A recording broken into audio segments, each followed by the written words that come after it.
All right, so we're here in beautiful Long Island, New York, Strong Island, New York, doing a podcast with Anthony Maher. The article today is titled Teaching Non-Normative Bodies, Simulating Visual Impairments as Embodied Pedagogy in Action.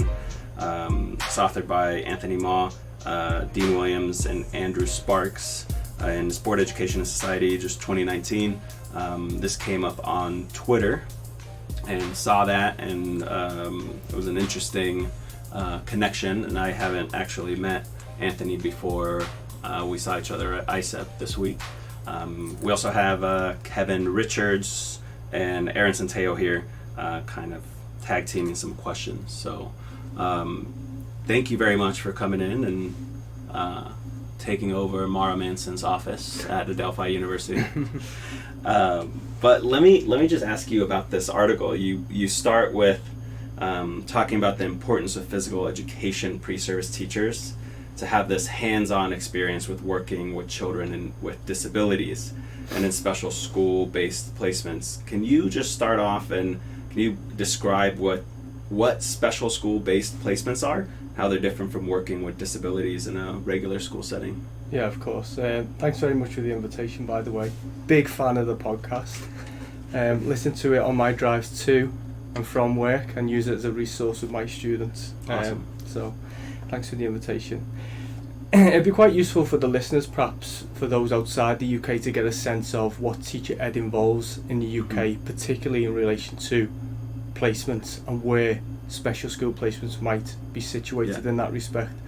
So what we generally do, and the teacher education landscape has changed quite a lot over the last decade or so, and that's aligned to government priorities. But essentially what we used to have was a system in which you would do a 4-year undergraduate degree, and after that 4-year degree you would be conferred with what we call qualified teacher status. So you'd be a qualified teacher, you could go into schools, you could teach PE. But the government changed the system slightly in that now they ask that you do a relevant undergraduate degree. So from a PE perspective, that could be an undergraduate degree in PE. It could be sports coaching, sports development, sports management, sport and exercise science, anything more or less that you can justify as related to physical education. And then you do a 1-year top up, a postgraduate qualification. So now it's a 4+1? It's a 3+1. Okay. So it's still over a 4-year period. It's just that more or less you don't have to assign to a teacher ed qualification from year one, if that makes sense. And as part of that 1-year top up, you have 2 placements in schools, and they're 12 weeks each. And every time it's always a mainstream school, 2 mainstream or regular schools. What do you mean by mainstream schools? So regular schools, that's what we call mainstream like schools. Public yes, school? Okay. yes. Like integrated schools, right, where you have kids with disabilities and without. Yes, yeah. Got it. So essentially that's what most students are exposed to.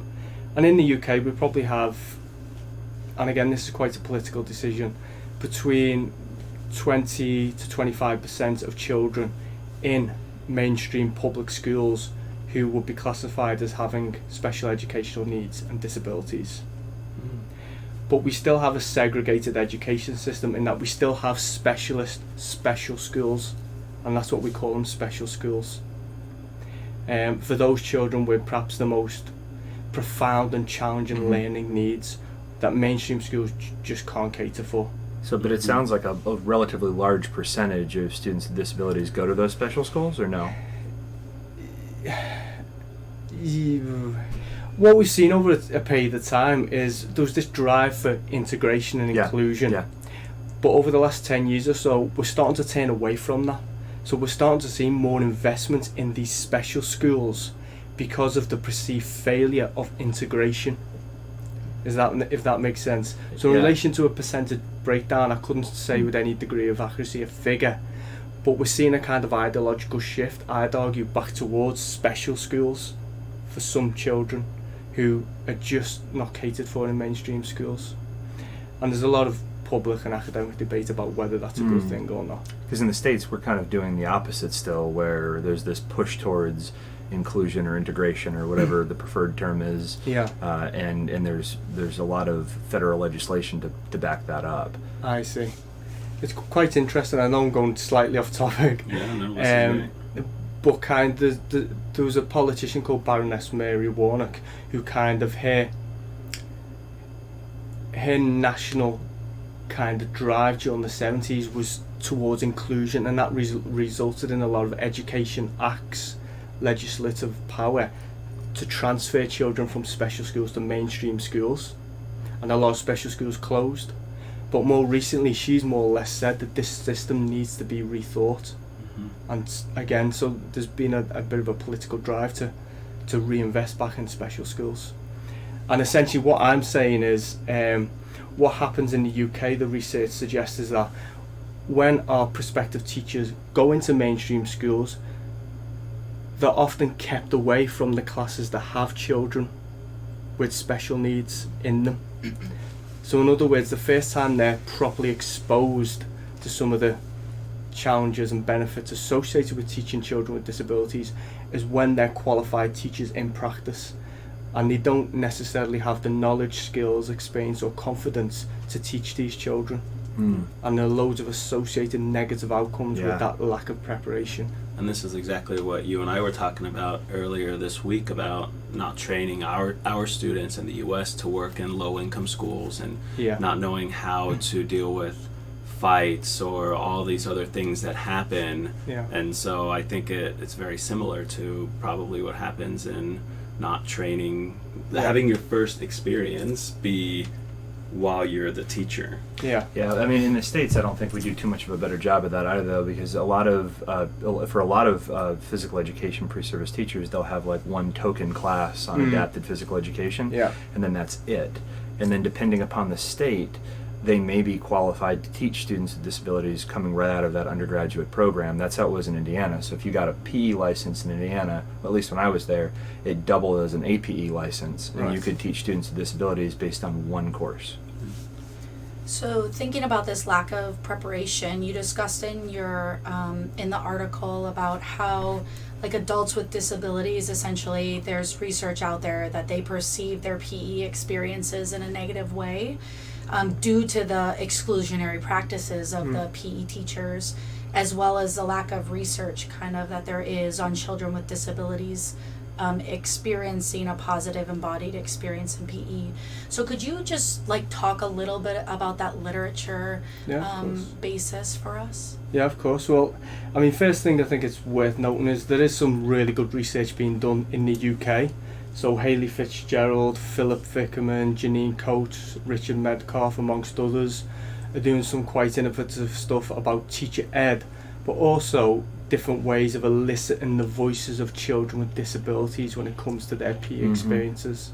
But saying that, I actually think that the best work in this respect is being done in the United States, particularly those that are interested in adapted PE and adapted physical activity.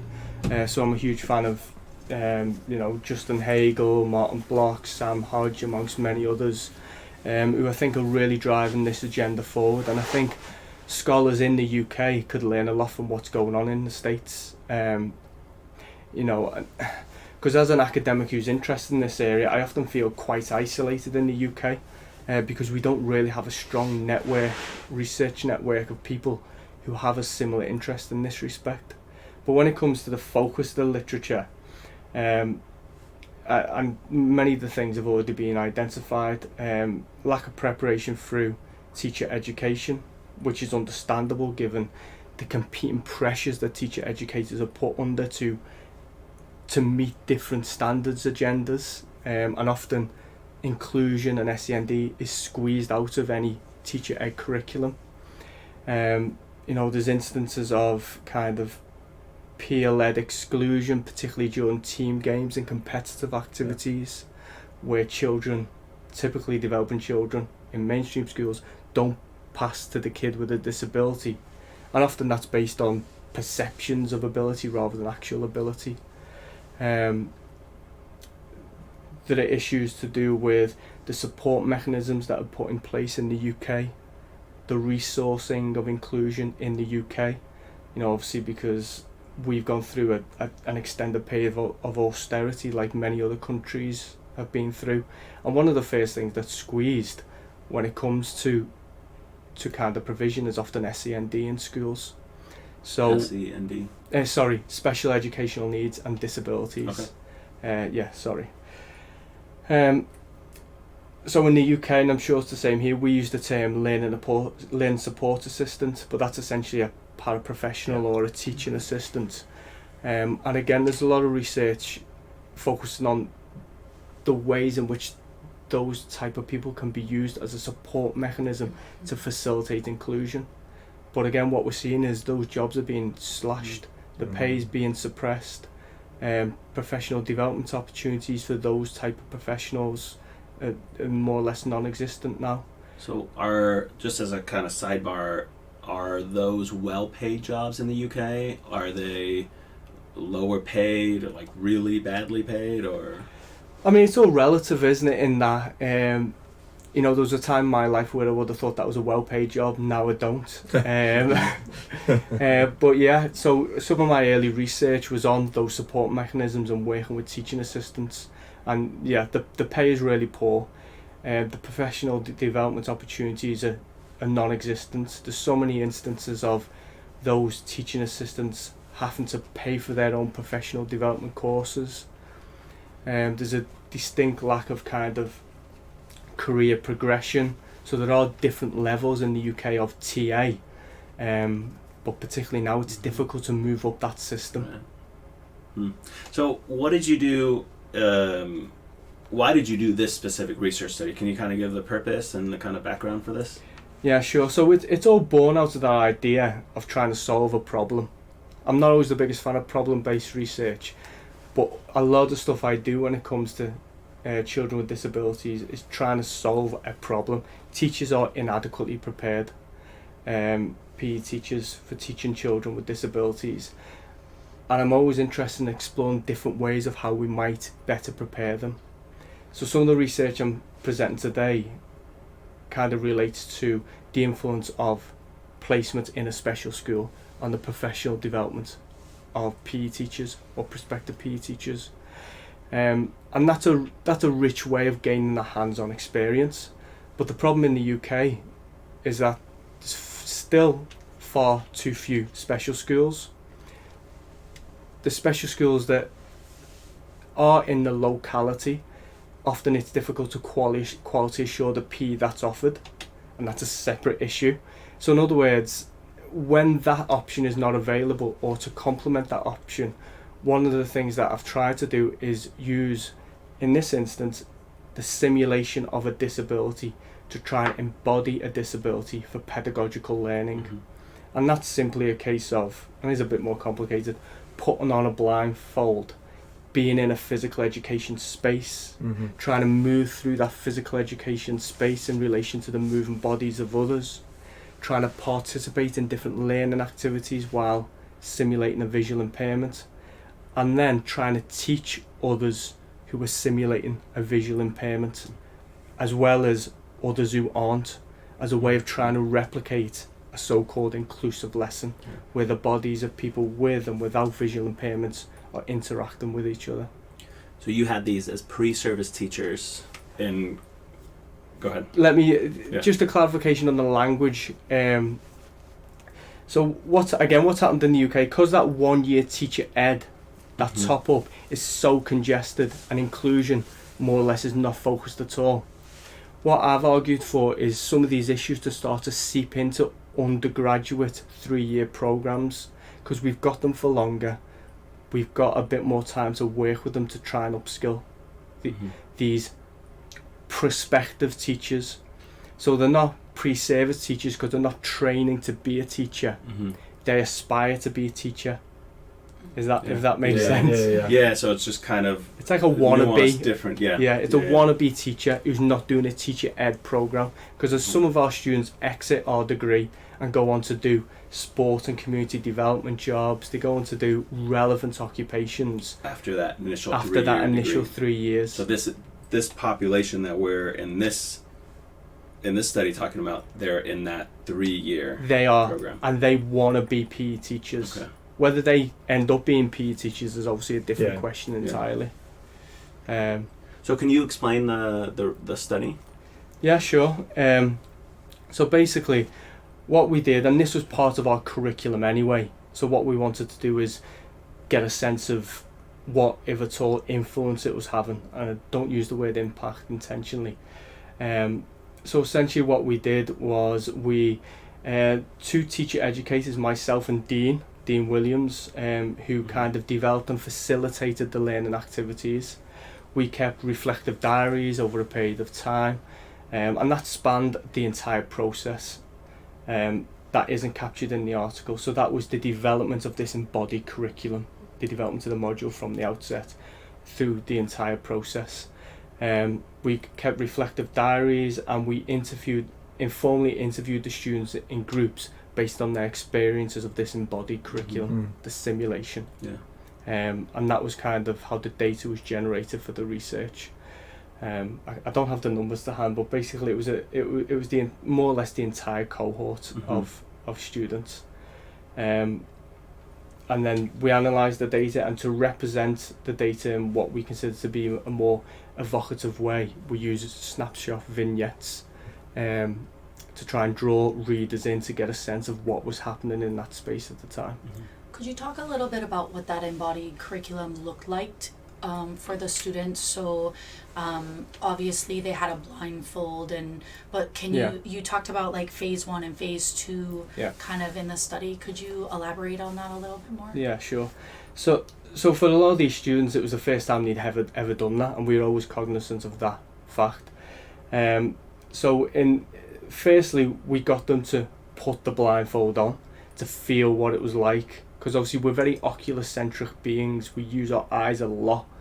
So we wanted to put the blindfold on and just get them used to wearing the blindfold and then moving through space very slowly while they wore the blindfold. Then we assigned teaching assistants, someone to support, so we put them in pairs. And we encouraged them. So we tried to scaffold the learning, but we didn't want to be too prescriptive, because we wanted them to explore the space in different ways that they deemed appropriate, and we wanted them to use different pedagogical strategies. So we wanted the ideas to come from them.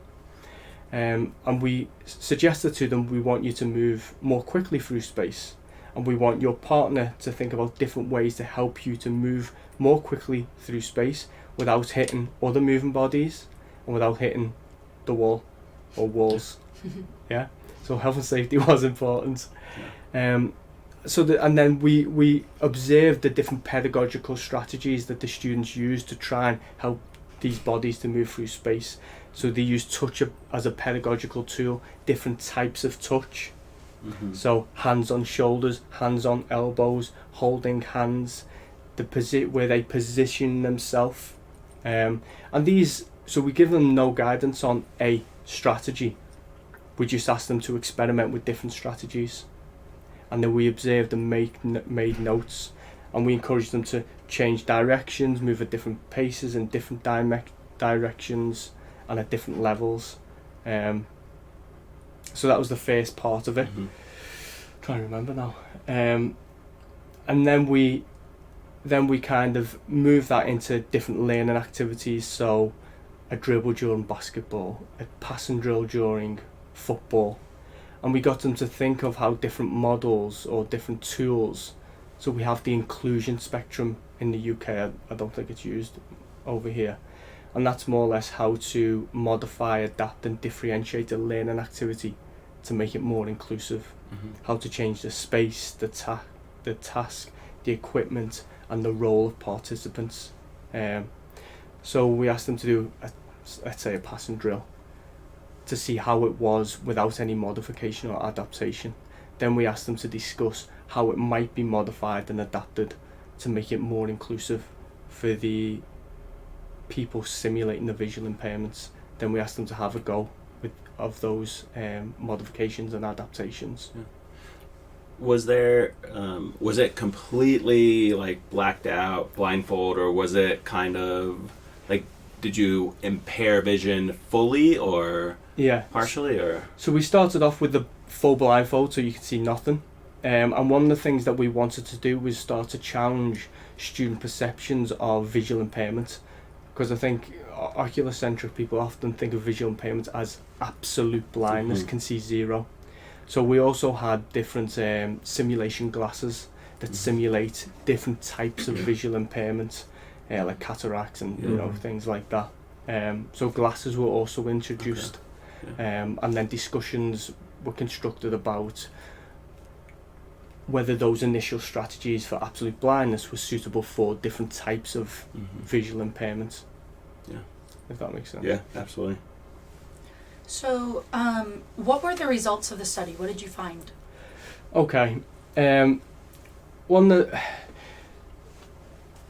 So in the paper we talk a lot, and this stems into other research that I've done in the past about this idea of the authenticity of visual impairments and the extent to which normative bodies can step into the shoes of non-normative bodies. And more or less, I'm not entirely convinced that a person without a visual impairment can empathise at an effective level with a person with a visual impairment, because there's so many nuanced differences. It's situational, it's contextual, our lived embodied experiences are so different. So that's kind of where I'm at conceptually at the moment when it comes to the idea of empathy and the extent to which you can develop this type of empathy through use of simulation. But at the same time, I do think there are benefits from these simulations, particularly in relation to what our students learn pedagogically. So there were things like, there was notable growth in relation to the extent to which they used rich verbal descriptions of contexts and activities, because obviously in PE we use a lot of demonstrations which are completely redundant particularly for children with severe visual impairments. There was, I would argue, a lot of learning in relation to the use of touch as a pedagogical tool and different types of body pedagogies.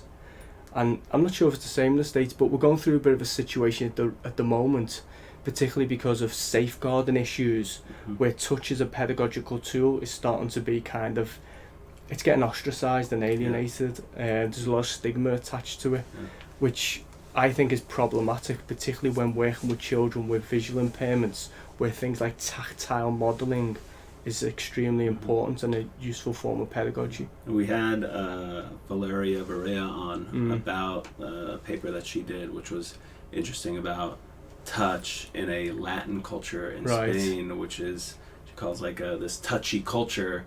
Then that was spilling over, and I think Tim Fletcher did, I want to say it was him, but that did a similar paper, and I remember reading that, you know, coming from a wrestling coaching background, which you cannot teach without physically touching and helping, and now being, you know, hands off, and us teaching students fist bumps and side hugs and all these things, and it's a strange situation. I can understand in adapted physical education, specifically working with, you know, special needs populations, that must be even more so.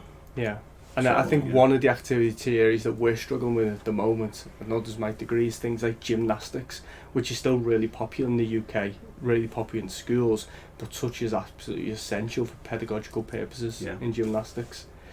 What do you think the PE teachers and the teacher educators can learn from this specific study? Well, this ties to a wider point. I think we don't want to exaggerate the potential of simulations in relation to what they can do. And one thing I do put in the paper, and I think it ties to a broader debate about the ethics of this, is I think it's quite problematic, and this did come through our data. And this is actually the second paper we've done on simulation and embodied pedagogy. and it came through the other paper as well, is that situations did arise where the students kind of started to talk in a way where it felt like they thought they knew what it was like to have a visual impairment based on using these simulations, and they started to use quite judgmental language about what they think the lives of children and adults with visual impairments involve. And I think that's really, really problematic. And I think that's one of the potential pitfalls of using simulations, because there is a rich history of people without disabilities talking for and acting on behalf of people with disabilities. And that's one of the things that does concern me about simulations. And I have taken a bit of a battering about simulations because of those issues, which I completely understand and which I try to explain in both articles. So that's the first thing. But I do think there's scope for teacher education programs and even professional development programs for in-service teachers that can use different types of simulations for learning about pedagogy and the development of pedagogical strategies for working with children with different types of disabilities. And then obviously the paper focuses on some of the pedagogical learning based on simulating visual impairments, but we've done stuff on the simulation of I always say this wrong. It's basically brittle bone disease, osteogenesis imperfecta. But again, going back to the ethics, because that's one of the ways I want to build on this paper. I also think there are ethical issues, not only in how you use simulation and the claims you make about it, but the type of disabilities that you simulate. Yeah. So I've heard horror stories, for example, of people asking others to act like they have ADHD or act like they have, and obviously that's really, really problematic for many reasons. So some ethically a bit more sound to simulate and arguably a bit more authentic to simulate than others. But again, I still think this is a really grown body of literature, and there's some of the things that we need to get a better sense of. Yeah, and I always felt strange in my primary methods class, though those mostly generalist teachers learning how to teach physical education. So it was the first time they heard about adapted physical education at all, and we ran that, and I simulated certain impairments, but at the same time in the back of my mind I'm going, is this enough? Like, are they actually getting this, or is having a wheelchair during an activity, are they kind of using it as like, oh, I haven't ever been in a wheelchair and this is really cool, and you know what I mean? Yes. And instead of that, and we did goal ball as an activity, and I feel like that was really interesting for them, and then it showed this more of like this Paralympic style of sport that you can use, and it's completely the completely blacked out ones,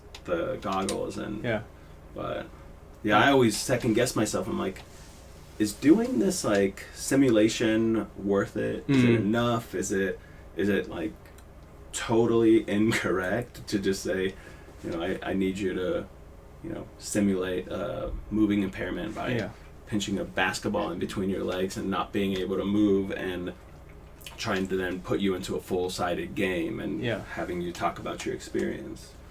Well, not to publicise another article, but the one I mentioned about OI, osteogenesis imperfecta, that study was different in that it involved two different phases.